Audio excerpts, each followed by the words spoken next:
पुराने समय की बात है। एक गांव में नंदलाल नाम का बूढ़ा सा आदमी रहता था। वह बहुत गरीब था। उसके पास कमाई का कोई भी साधन नहीं था और ना ही उसकी कोई संतान थी। कई बार उन्हें भूखे ही सोना पड़ता था। एक दिन वह एक सेठ के पास जाता है और बोलता है, सेठ जी, मुझे कुछ खाने के लिए दे दो ना। मुझे बहुत भूख लगी है। कल से कुछ भी नहीं खाया है। सेठ बहुत कंजूस और घमंडी होता है। वह बोलता है, अरे बूढ़े, सुबह सुबह मांगने आ जाता है। तुम्हें शर्म नहीं आती? मेरे यहाँ भिखारियों को खिलाने के लिए धर्मशाला थोड़ी ना खोल रखी है। नंदलाल बोलता है, गुस्सा क्यों करते हो सेठ जी? आपको खाना नहीं खिलाना है तो मत खिलाओ। मैं ऐसे ही चला जाऊंगा। वहां से निकलकर बूढ़ा 3-4 घरों में और खाना मांगने जाता है, लेकिन उसे कोई भी खाना नहीं देता है और बूढ़ा परेशान होकर जंगल की तरफ चला जाता है। वहां उसे एक तालाब दिखाई देता है। वह तालाब के पास जाता है, तालाब से पानी पीता है और तालाब के किनारे एक पेड़ के नीचे बैठकर आराम करने लगता है। उस पेड़ पर कुछ बंदर रहते थे और वो बंदर पेड़ पर लगे आम को तोड़कर खा रहे थे। बंदरों की नजर उस बूढ़े पर गई और बंदर ने एक आम तोड़कर उस बूढ़े की तरफ फेंका। आम उस बूढ़े के सिर के पास जाकर गिरा। बूढ़े की नींद जग गई। बंदरों ने और आम फेंके। बूढ़े ने सारे आम इकट्ठे कर भरपेट खा लिए और अपने घर चला गया।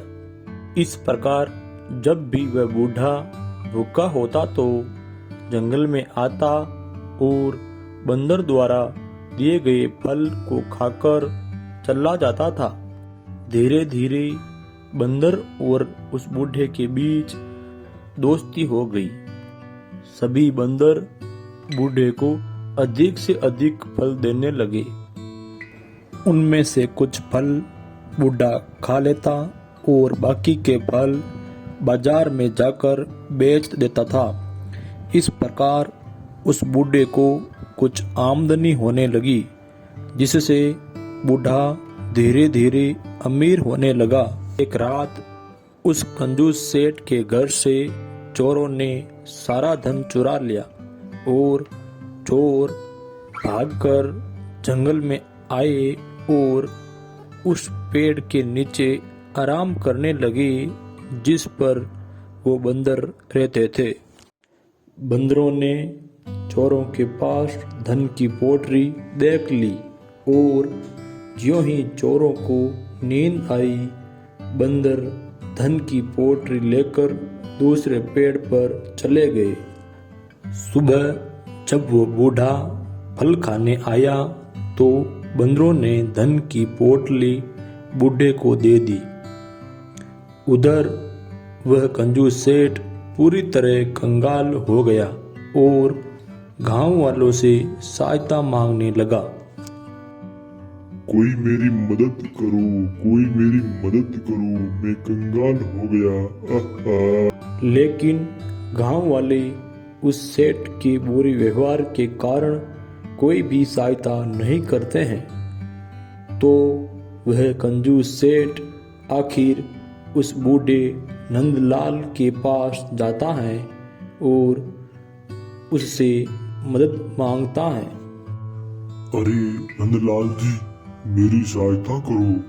मुझे चोरों ने लूट लिया है।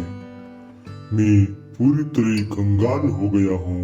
मेरे पास अब खाने पीने को कुछ भी नहीं है। बूढ़ा बोलता है, समय बड़ा बलवान होता है सेठ जी। कभी भी अपने धन का घमंड नहीं करना चाहिए। धन सिर्फ इकट्ठा करने के लिए नहीं कमाया जाता है। गरीबों की सहायता व दान पुण्य कर धन का सदुपयोग करना चाहिए। सेठ बोलता है, मुझे माफ कर दो नंदलाल जी, मैंने आपका बहुत अपमान किया है। आज मैं गरीबों का दुख समझ रहा हूँ।